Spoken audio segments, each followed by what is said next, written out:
क्योंकि पहला बजट होता है, अब हर साल अलग ही बजट पेश किया जाएगा किसानों का। और युवाओं के लिए मैंने कहा, युवाओं को, छात्रों को, बच्चों के लिए हम इस बार ये कोशिश करेंगे कि प्रायोरिटी मिले बजट के अंदर। और किसानों का बजट अलग पेश होगा। धीरे धीरे किसानों में और जागृति आएगी कि सरकार जब अलग बजट पेश कर रही है तो हम नए नए सुझाव दें उनको, और उसी ढंग से हम लोग आगे बढ़ते जाएंगे। डेमोक्रेसी के अंदर सरकारों पर दबाव पड़ना जरूरी होता है, आलोचना भी होती है, कमी बताई जाती है, हम उनको वेलकम करते हैं।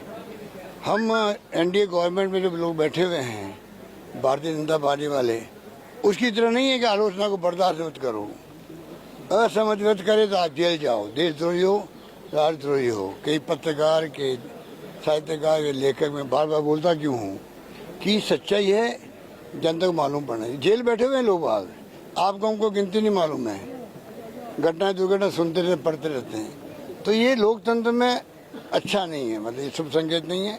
हम चाहते हैं कि एक बजट पेश किया, अब धीरे धीरे उनके दबाव बढ़ेगा सरकारों पर, अच्छे चुनाव आएंगे, फिर अपना एलोकेशन बढ़ेगा। इस प्रकार से राजस्थान में खेती को लेके इरिगेशन एक तरफ आगे बढ़े। हमने इंदिरा गांधी कैनाल की जो मरम्मत का काम था, पीटीवाई, इतना बड़ा काम हुआ है राजस्थान के अंदर, आज सब तारीफ कर रहे थे। उसके कारण कितना रकबा बढ़ गया खेती का, पानी वेस्ट जाता है। आज भी जो हमें, हमारी कैपेसिटी कम होने से जो पानी में मिलना चाहिए उतना पानी ले नहीं पा रहे हम लोग। तो कहने का मतलब सिंचाई के साधन बढ़े, किसानों की आय दोगुनी करने की बात तो करी प्रधानमंत्री जी ने, तो हो कहाँ रही है। उसके लिए भारत सरकार को क्रांतिकारी कदम उठाने चाहिए, राज्यों के साथ मिलकर बात करनी चाहिए, क्या क्या कदम उठाए हैं।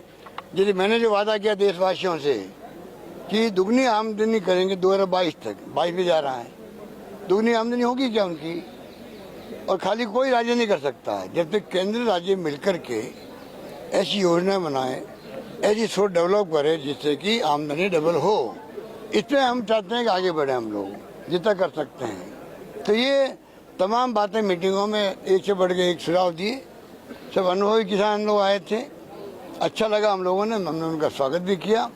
और बाकी जो हमारी फ्लैगशिप प्रोग्राम है, चाहे वो राइट टू हेल्थ है, हम चाहते हैं भारत सरकार, प्रधानमंत्री जी पूरे देशवासियों को स्वास्थ्य का अधिकार दे, दवाइयों में पैसा खर्च नहीं हो, इलाज फ्री हो देशवासियों का। हमने शुरुआत कर दी है। हम चाहते हैं कि ऐसी स्कीमें जो है, सोशल सिक्योरिटी है, पेंशन मिलती है 1500 रुपये यहाँ पर भारत सरकार देती 200 रुपये देती है उसके अंदर। हम चाहते हैं कि आप पूरे देश के अंदर नीति बनाओ पेंशन की। 21वीं सेंचुरी में आगे हैं, दुनिया के मुल्कों में घर बैठे हुए वीकली पैसा आता है। जो नीडी परिवार होता है, हर आदमी को जिंदा रहने का हक है। मैंने कोरोना में कहा था कोई आदमी भूखा नहीं सोए। मुझे खुशी है प्रदेशवासियों ने, एक्टिविस्ट ने, एनजीओ ने, धर्मगुरुओं ने और सब कार्यकर्ताओं ने उसको निभाया। तो जो आज मैं कह रहा हूँ कि सुप्रीम कोर्ट ने कहा अभी 4 दिन पहले भारत सरकार को, कोई भूखा नहीं सोना चाहिए। जो बात हमने कही वही वर्ड काम लिए, सुप्रीम कोर्ट ने काम लिए। इसके मायने क्या है, सुप्रीम कोर्ट चाहता है देश के अंदर कोई भूखा नहीं सोए, उसके लिए आपको सोशल सिक्योरिटी की आवश्यकता है।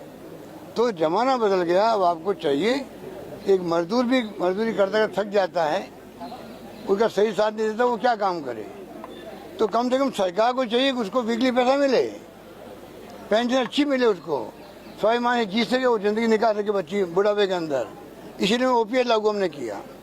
ओपीएस की मांग किसी ने नहीं करी, हमने लागू किया उसको।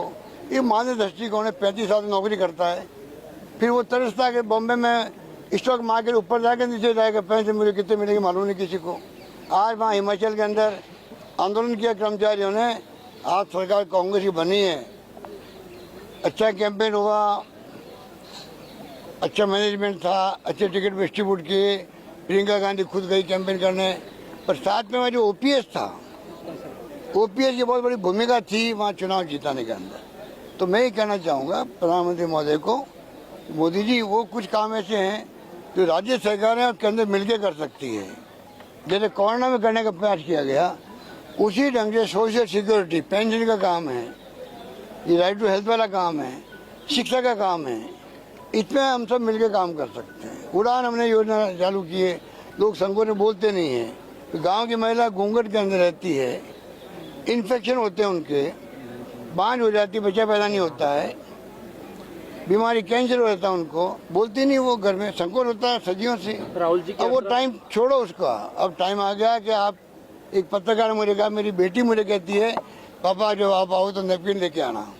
कुछ संकोच की बात नहीं रही। हमने 12 नैपकिन प्रति माह दे रहे हैं हम लोग महिलाओं के लिए, सभी को, सभी प्रदेशवासियों महिलाओं को। तो ये बहुत बड़ा क्रांतिकारी कदम वो भी है। अब पब्लिक को चाहिए कि वो कम से कम हमारी योजनाओं का लाभ उस गरीब तक पहुंचाए, जिस गरीब को मालूम नहीं होता ये योजना है क्या। तो हम कोशिश कर रहे हैं कि इस प्रकार धीरे धीरे लोगों तक बात पहुंचे। राहुल जी की यात्रा में अब सोनिया जी और प्रियंका जी भी जुड़ रही हैं महिलाओं के साथ, और किस तरीके से आप राजस्थान में? नहीं, वो यात्रा तो बहुत कामयाब रही है। भारतीय जनता पार्टी तो पूरी विचलित हो गई है, चिंतित हो गई है। इसलिए यात्रा को बदनाम करने के लिए बहुत हथकंडे अपनाए गए और यात्रा का कारवां चल पड़ा है। और मांग क्या, महंगाई, बेरोजगारी और शांति, सद्भाव, प्यार, मोहब्बत, हिंसा नहीं होनी चाहिए। तो मांगती बातें कह रहे राहुल गांधी कह रहे हैं। तो उसका तो पूरा कारवां मैं समझता हूँ कि जो लाखों लोग जुड़ रहे हैं, वो एक मैसेज पूरे देश में, दुनिया में गए उसका। तो जनवरी में बजट आएगा इस बार, क्योंकि एकजुट सही से ढंग से लागू हो सके, जनवरी लास्ट या फरवरी फर्स्ट वीक में बजट जो स्टेट का आएगा। नमस्कार।